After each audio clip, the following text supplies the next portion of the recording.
On Easter Monday, 1916, in Dublin, Ireland, a group of radical Irish Republicans rose up in armed insurrection against British rule. Inspired by a sense of Irish cultural nationalism and given an opportunity by the outbreak of World War I, they proclaimed an independent Irish republic, despite the lack of support from the Irish people for their separatist cause.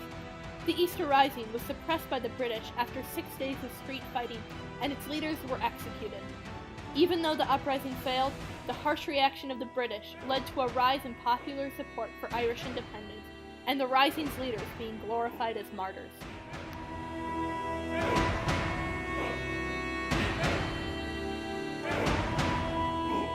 Ireland had been under English rule since the Middle Ages.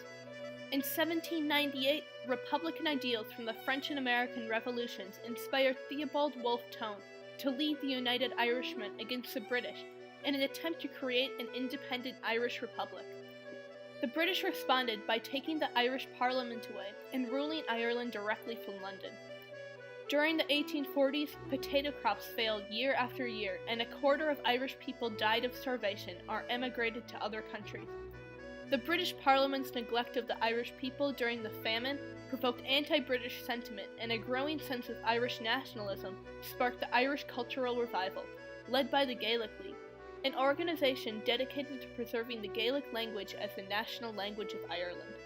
Founded by Douglas Hyde and Owen MacNeill in 1893, the League published literature in Gaelic and supported the Irish Literary Revival, a movement that put forward an idea of uniquely Irish national literature.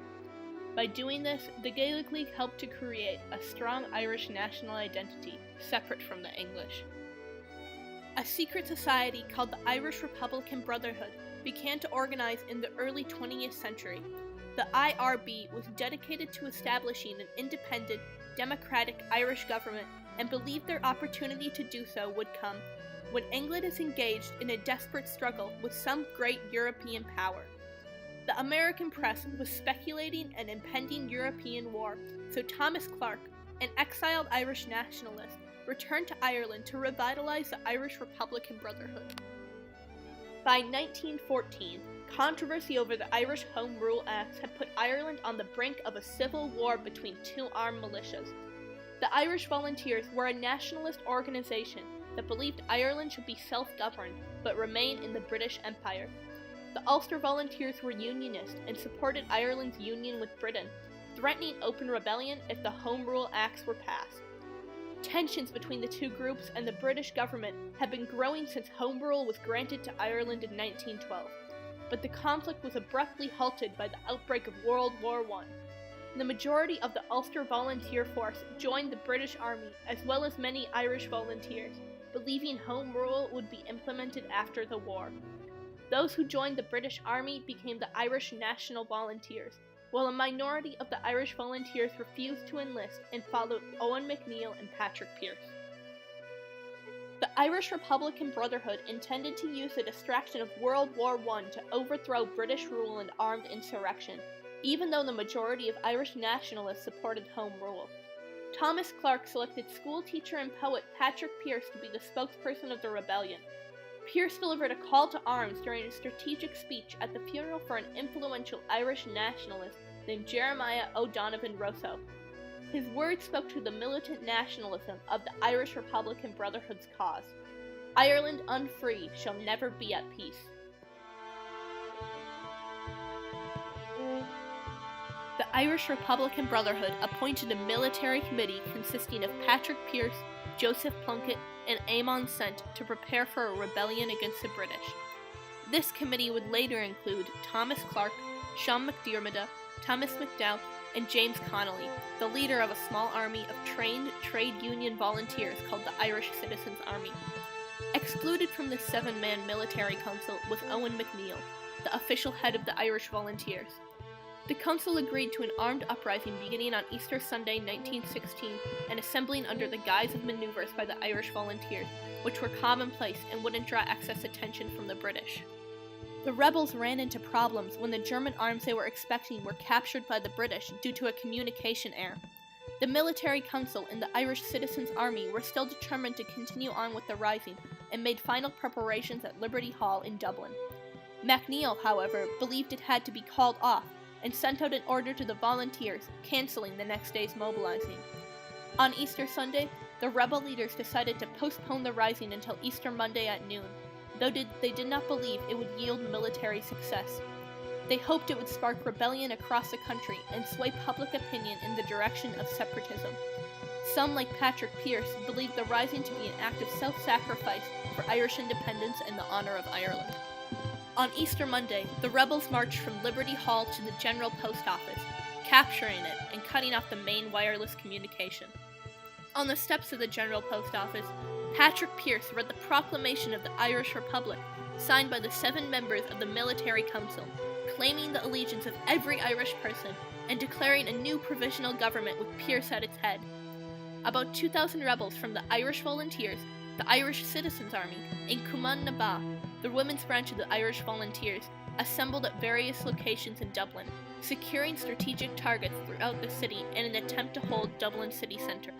Though they succeeded in holding their targets on Easter Monday, the rebels made some critical strategic errors, such as failing to capture Dublin Castle, the main headquarters of the British in Ireland, and the major ports and train stations, which allowed for British reinforcements to arrive. The day after the rising began, 1,000 more British troops reached Dublin and set up artillery aimed at the rebel strongholds. Throughout the week, more British troops arrived, and by Friday, April 28th, over 16,000 British troops were in Dublin. The city centre suffered much destruction, and over 3,000 civilians were killed or wounded, far greater than the military casualties. After 6 days of fighting, the rebels agreed to an unconditional surrender on Saturday, April 28th, due to the high amount of civilian casualties.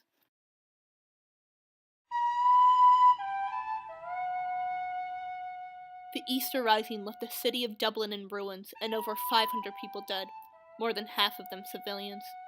Initially, the reaction to the rising from the Irish public and other nations was apathetic or even hostile because of the destruction and casualties. Some American articles accused the rebels of being pawns of Germany due to the German assistance they received.